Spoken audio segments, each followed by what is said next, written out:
L'action d'inculquer aux enfants la responsabilité face à la protection de l'environnement s'est inscrite à l'ordre du jour de la matinée des réflexions organisée par les membres de l'ONG Greenpeace au complexe scolaire Les Compagnons de la ville de Kinshasa.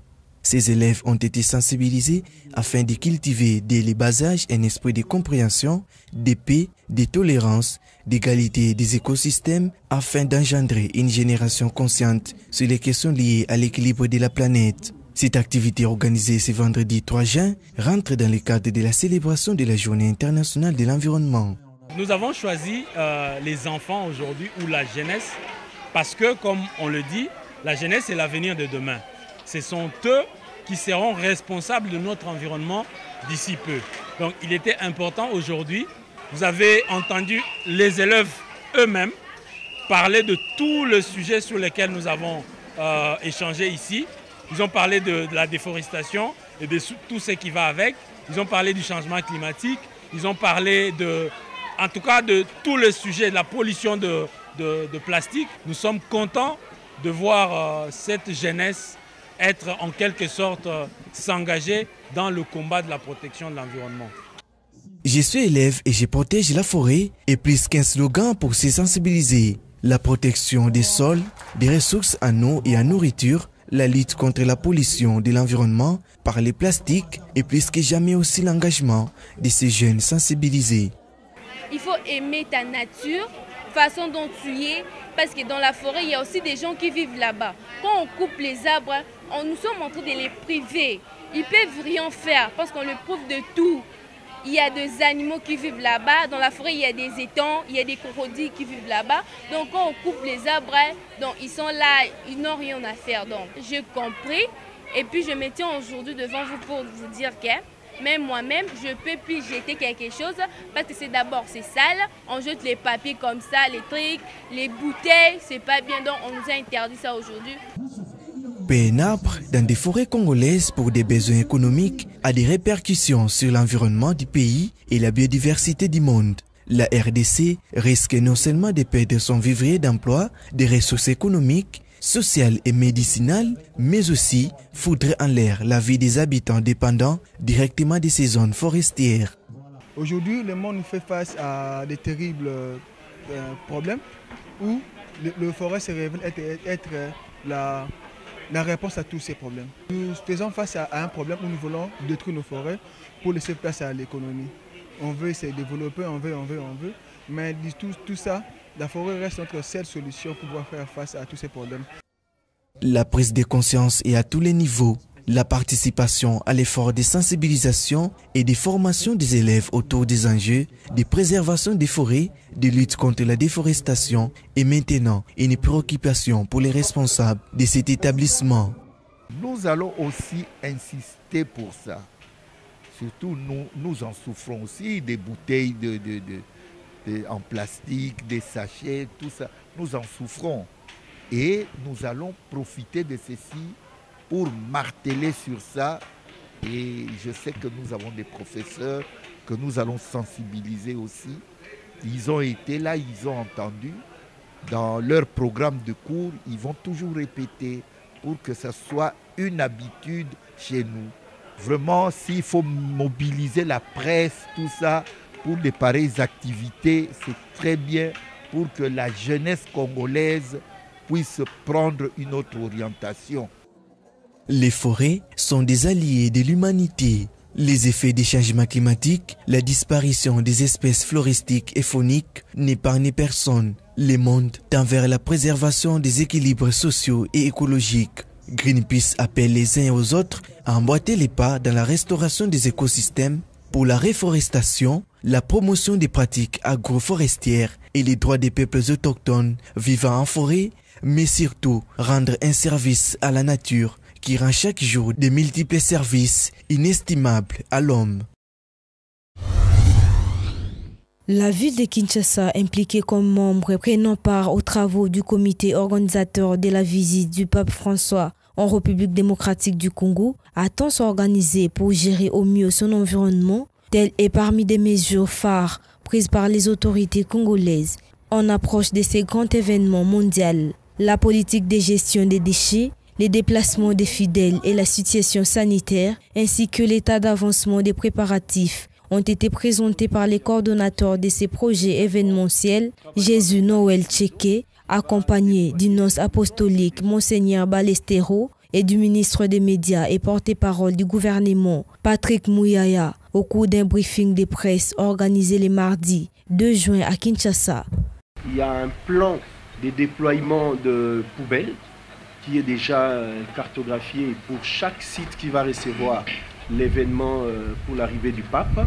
Et il y a également un planning d'évacuation par rapport à cet aspect des choses.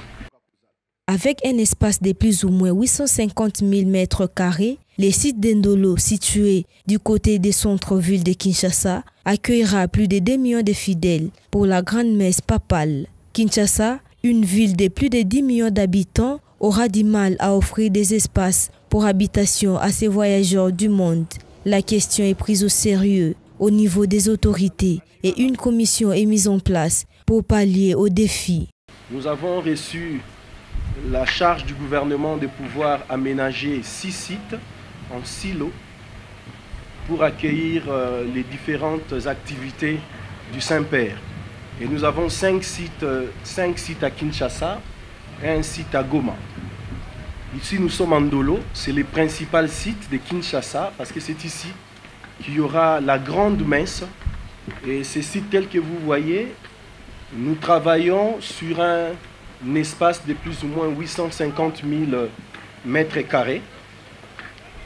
C'est-à-dire ça couvre non seulement l'espace de la piste, mais également tous les espaces ici avoisinants.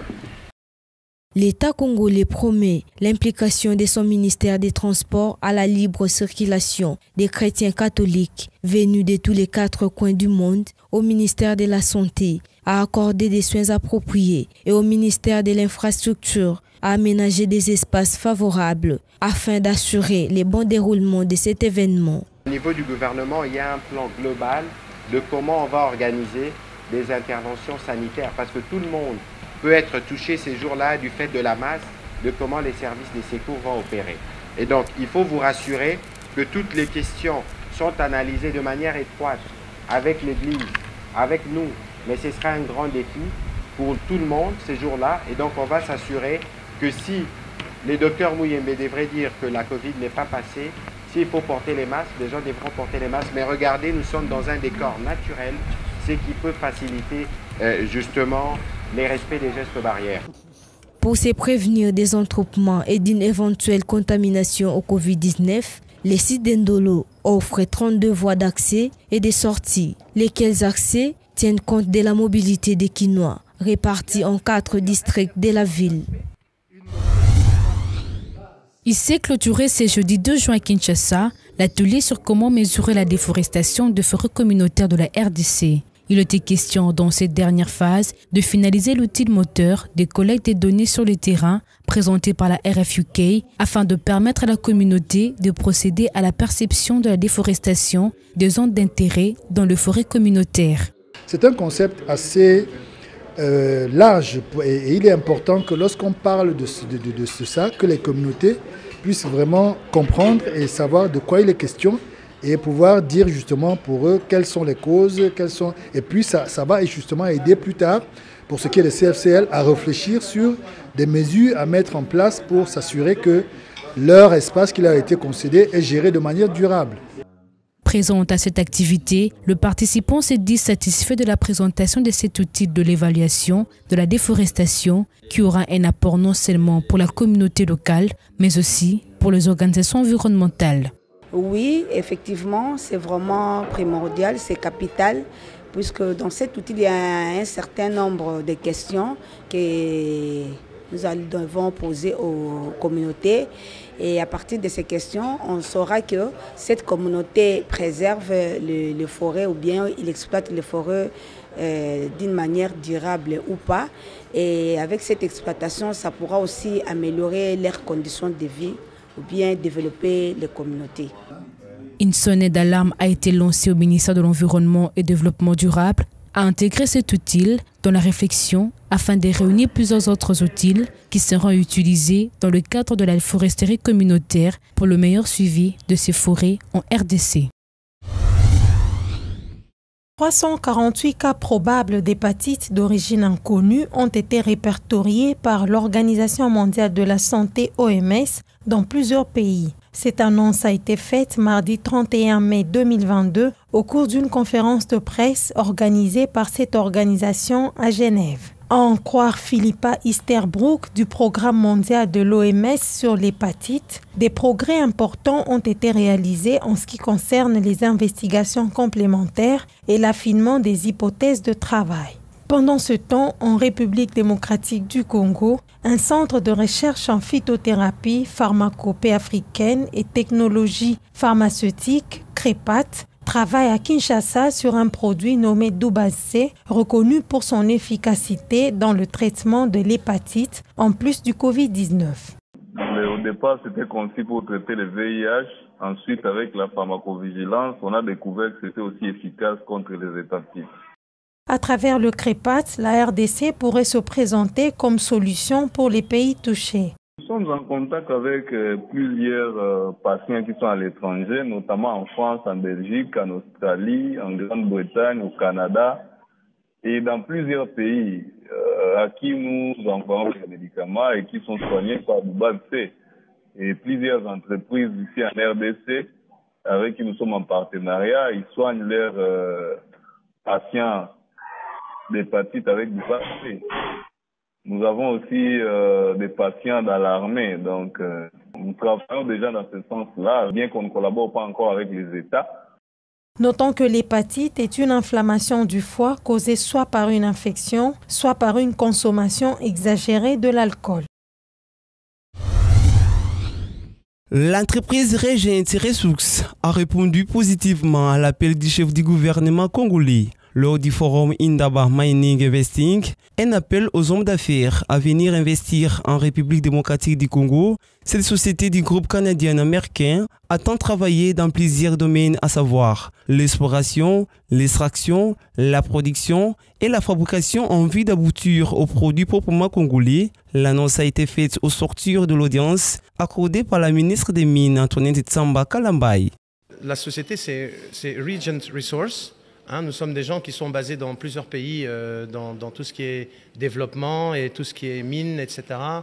Et donc le but, au fait, c'est de venir au Congo et développer et créer et réaliser. Nous voulons, au fait, avoir des produits made in Congo. Nous voulons avoir des produits qui sont propres à ce pays, propres à notre pays qui est mon cas, et aller de l'avant. C'est ça le grand but, au fait.